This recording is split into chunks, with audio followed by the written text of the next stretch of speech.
Bonjour tout le monde, comment allez-vous?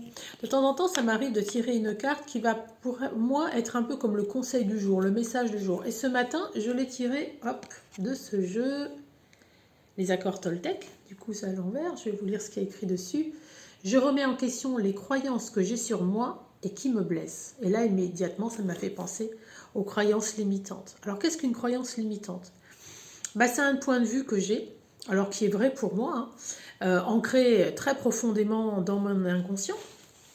Et du coup, ces pensées limitantes, ces croyances limitantes, elles font tellement partie de moi que je ne pense même pas à les remettre en question. Mais du coup, d'où viennent ces croyances limitantes et comment s'installent-elles?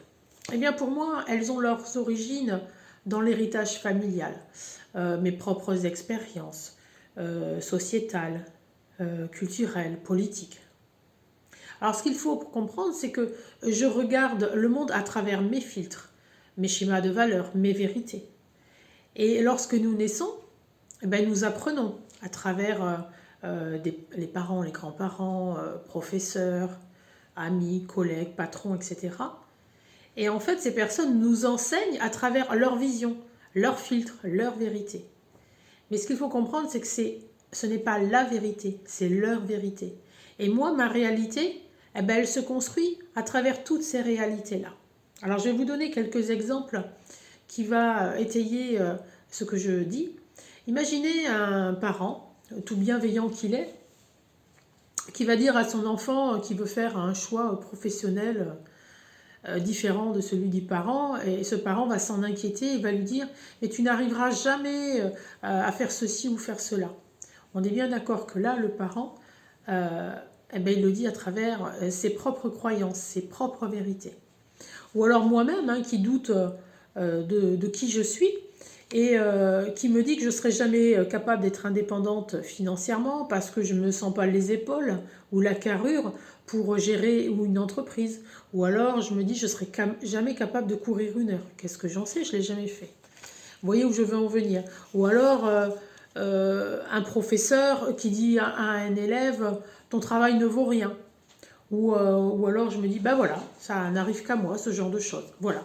Ça, c'est quelques exemples que l'on a tous, je pense, au moins un vécu ou ressenti. Et en fait, ces croyances limitantes, elles arrivent tellement à me convaincre que je ne suis pas capable de réaliser ceci, de mettre en place ce projet, cet objectif. J'en suis tellement persuadée que du coup, je n'essaye même pas. Alors moi, personnellement, je vois ces croyances limitantes comme un frein qui m'empêche d'avancer, qui parasite même mes relations aux autres, me bloque lorsque je souhaite faire un choix, passer à l'action, etc. Alors du coup, comment faire? Alors premièrement, j'accepte que j'en ai des croyances limitantes. Et puis deuxièmement, j'essaie de les repérer. Et ça, c'est pas chose aisée. Et pour ce faire, pour les repérer, je vais pointer, rechercher mes désirs profonds, ce à quoi j'aspire réellement.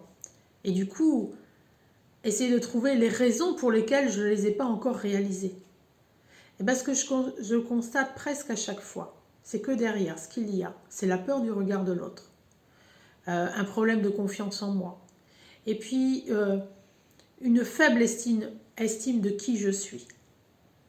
Et puis en troisième, je vais me demander en toute clairvoyance, en toute humilité, si je suis d'accord avec ce que l'on dit de moi, comme quelque chose d'établi objectivement, est-ce que cela est avéré?